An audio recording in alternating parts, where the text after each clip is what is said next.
And welcome back to Hannity. We continue to investigate the investigators. Now, my next guest worked for the DOJ for over a decade, says Robert Mueller's investigation is an outrageous abuse of power.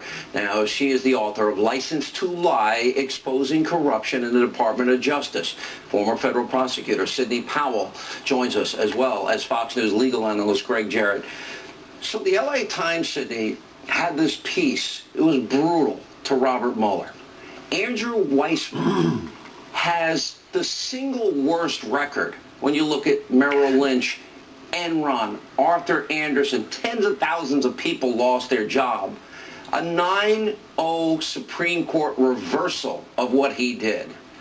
And the Fifth Circuit Court of Appeals, same thing, a reversal. Innocent people went to jail because he wouldn't allow bail, and they ended up, again, being exonerated. Also withholding exculpatory evidence in a case. Why would Mueller ever pick somebody with such an atrocious track record if he didn't have an agenda to be kind here, overly aggressive and abuse the power of that office? You are putting it very politely, Sean. Andrew Weissman is the poster boy for prosecutorial misconduct. He was the driving force behind the indictment of Arthur Andersen, which, as you mentioned, within a week of being unsealed, eradicated a company, a venerable company, and 85,000 jobs worldwide with the stroke of the pen on the indictment itself. Andersen was given the death penalty, only to be reversed 9-0 by the Supreme Court 3 years later. That never happens, by the way. How many 9-0 decisions are there? No, there are not. And Justice Rehnquist wrote for the court, it was shocking how little criminal culpability the jury instructions required. Mr. Weissman had obtained the conviction by eradicating criminal intent from the jury instructions and persuading the judge to give instructions that simply were devoid of that crucial element. You write, Greg Jarrett, that Weissman is a notorious lawyer, known for abusive tactics and for weaponizing the law in a ruthless and often unprincipled quest to convict. Innocent people have been victimized by him. His biggest cases, as we've been talking about, reversed.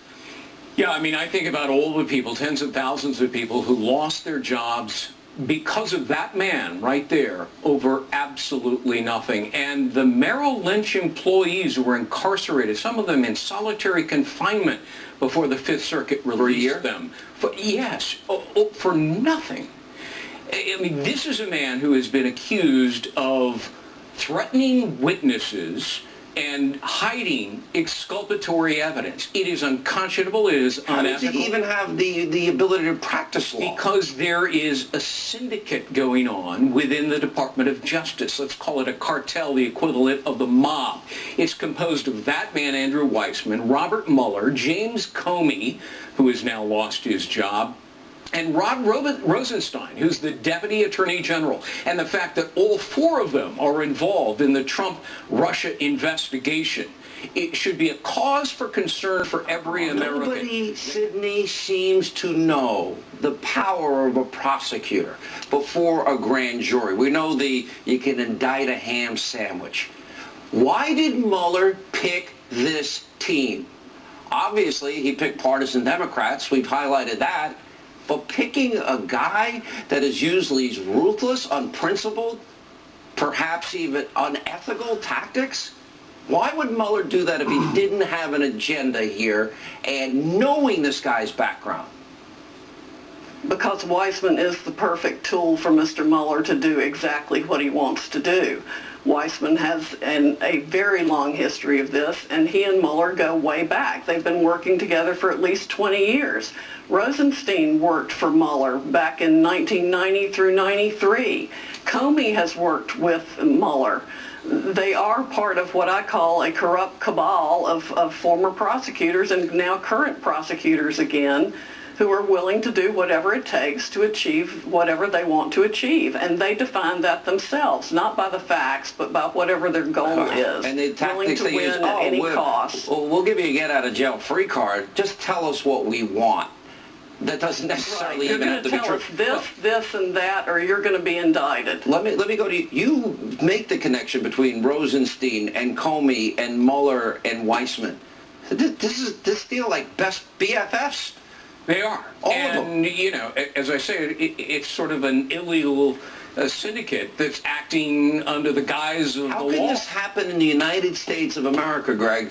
This is not a banana republic here. Because the Department of Justice, and particularly the FBI, Comey and Mueller were at the FBI, have turned into this renegade rogue deep state that operates under their own rules. You think they're the going law after... be damned. Do they really... They don't want Manafort. They don't want General Flynn.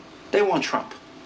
Yes, and what I worry about are ruthless prosecutors who suborn perjury. What they do is they make promises and threats to defendants. You're going to spend 10 years behind bars unless you sign this statement and the witness says, but that's a lie, and the prosecutor doesn't seem to care. Or I'm going to go after your son.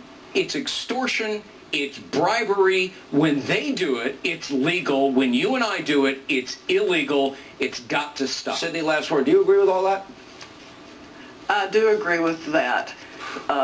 He indicted Andrew Fastow's wife. That facilitated Fastow's cooperation. He put young Enron treasurer Ben Glisson in solitary confinement until he was ready to cooperate. He will do anything to get people to say what he wants them to say, and then he'll prove a case with hearsay. That's why there are always conspiracy charges. And we're not seeing mission creep here, Sean. We're seeing creeps on a mission to destabilize and destroy this president.